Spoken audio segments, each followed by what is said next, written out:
नमस्कार दोस्तों मैंने अभी नेटफ्लिक्स पर दी सैंडमैन का सीजन 2 का वॉल्यूम 2 जो कंसिस्ट करता है एपिसोड 7 से लेकर के 11 को देखकर खत्म किया है। इन एपिसोड्स की लेंथ वही 50 मिनट के आसपास की है। फाइनल एपिसोड 1 घंटा 10 मिनट का था एंड इस शो का एक बोनस एपिसोड भी रिलीज होगा जो होगा 31 जुलाई को। एंड ये शो कंक्लूड हो गया है एंड मुझे नहीं लगता कि मैं उस बोनस एपिसोड को अब देखना भी चाहूंगा। एंड ये शो प्लॉट पर मैं अगर इस वॉल्यूम 2 के बारे में आऊं तो वो यूं होगा कि आपको पता होगा कि वॉल्यूम 1 के लास्ट एपिसोड में, छठे एपिसोड में हमको ये देखने को मिला था कि मॉर्फियस ने अपने बेटे ऑर्फियस को मार दिया था। क्यों मारा था आप लोगों को पता ही होगा। तो उसके बाद अब चीजें यूं हो गई हैं कि वो द फेट्स यानी कि त्रिदेवियां अब मॉर्फियस के पीछे पड़ गई हैं क्योंकि मॉर्फियस को अब मरना होगा क्योंकि उसने अपने बेटे को मारा था जो कि बेसिकली अमर था। तो उसके पीछे की जो भी चीजें हैं वो आप लोग देख लेना। एंड उसके अलावा यहाँ पर कुछ यूं भी हो रहा है कि मॉर्फियस अब अपना सक्सेसर यानी कि उत्तराधिकारी ढूंढ रहा है। बस यही होता है इस शो में, इस वॉल्यूम में प्लॉट के नाम पर। एंड मैं कहूंगा कि मुझे बस ओके ही लगा है ये वॉल्यूम 2। जो वॉल्यूम 1 था वो मुझे कुछ हद तक एंगेजिंग लगा था, इंटरेस्टिंग लगा था, जो चीजें हो रही थी, एक अच्छी राइटिंग वहां पर दिखाई पड़ी थी। जो वॉल्यूम 1 था वहां पर प्लॉट के नाम पर काफी कुछ चीजें हुई थी। एंड ये जो वॉल्यूम 2 है यहाँ पर प्लॉट के नाम पर कुछ भी बहुत खास नहीं है। एंड कम से कम 5 एपिसोड तो डिजर्व नहीं करता था ये वॉल्यूम 2 बिल्कुल भी, कहीं से भी, किसी भी एंगल से। एंड मैं मोस्ट ऑफ द टाइम इस वॉल्यूम 2 को देखते हुए बोर हुआ हूं और मैं 9th एपिसोड में तो लगभग पूरी तरीके से डिस्कनेक्टेड और डिस्ट्रैक्टेड था।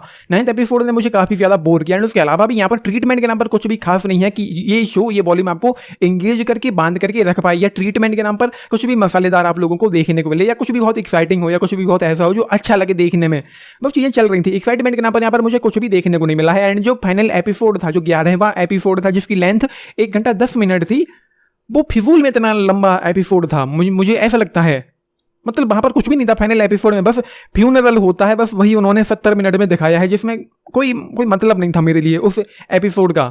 बस यही है, बाकी मेरे पास कहने के लिए इस के बारे में, इस वॉल्यूम 2 के बारे में कुछ भी खास नहीं है। जैसा कि मैंने कहा, मैं बोर होने लग गया था। तो बस यही है, फर्स्ट टाइम था क्योंकि पता नहीं था कि आगे क्या होने वाला है, तो उसकी वजह से देखा जाता है ये वॉल्यूम 2 ये शो। वरना इसको इम्पॉसिबल है कि अगर आप कभी भी फ्री टाइम में भी इसको दोबारा देखना चाहें, क्योंकि ये बेतहाशा बोर करेगा जस्ट इन केस अगर आप इसको दोबारा कभी देखना चाहें तो।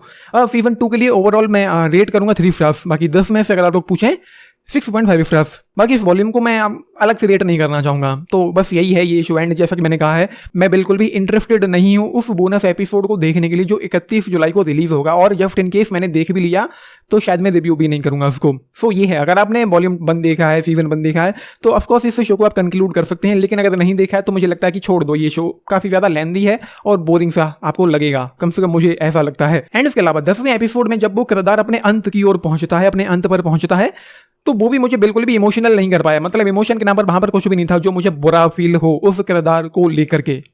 तो वो था, मतलब क्या ही था, राइटिंग मुझे काफी कमजोर लगी है, पेसिंग वाइज काफी ठंडा ये शो मुझे लगा है।